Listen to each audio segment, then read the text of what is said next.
একটি মেয়েকে তিনজন মিলে তোমরা রেপ করে দিলে স্কুলের ভেতরে, কলেজের ভেতরে। কোথায় যাব পড়তে গো?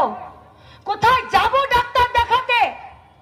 কোথায় মায়ের হাত ধরে রাস্তায় দাঁড়িয়ে কোন একটা রাজনৈতিক দলের মিছিল দেখবো? এ কোন রাজনীতি যা বাড়িতে বাড়িতে বোমা তৈরি করে? এ কোন রাজনীতি যে বাড়িতে বাড়িতে খাবার চাল আছে কিনা দেখে না, কিন্তু ঝোলাতে ঝোলাতে বোম নিয়ে ঘুরে বেড়ায়? এ পশ্চিমবঙ্গের রাজনীতি হতে পারে না।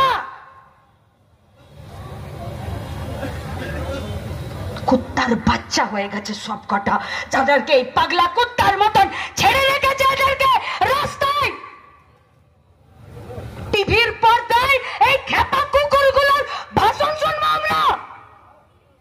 সারদাতে চুরি করেছে নির্লজ্জ বেহায়া একটা রাজনৈতিক দল মুখপাত্র করে ওই শহরের বাচ্চাকে বসিয়ে রেখেছে, আর তার ভাষণ শুনবো? তার ভাষণ সে বলে দেবে পশ্চিমবঙ্গের রাজনীতি কি হবে। সে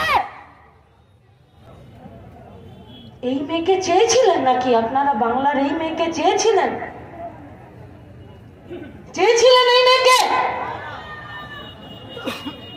এটা রাজনীতি নয়, এটা গুন্ডারাজ। যারা খুন করবে, ধর্ষণ করবে, বোম মারবে, তারা প্রাইজ পাবে। আর এই বেহায়া পুলিশ এরা দাঁড়িয়ে থেকে মমতার কাছে মাথা নামিয়ে প্রতিদিন এই পশ্চিমবঙ্গের মেয়েগুলোকে হয় রাজ্য ছাড়া করে দিবে, নইলে মর্গে পাঠিয়ে দেবে।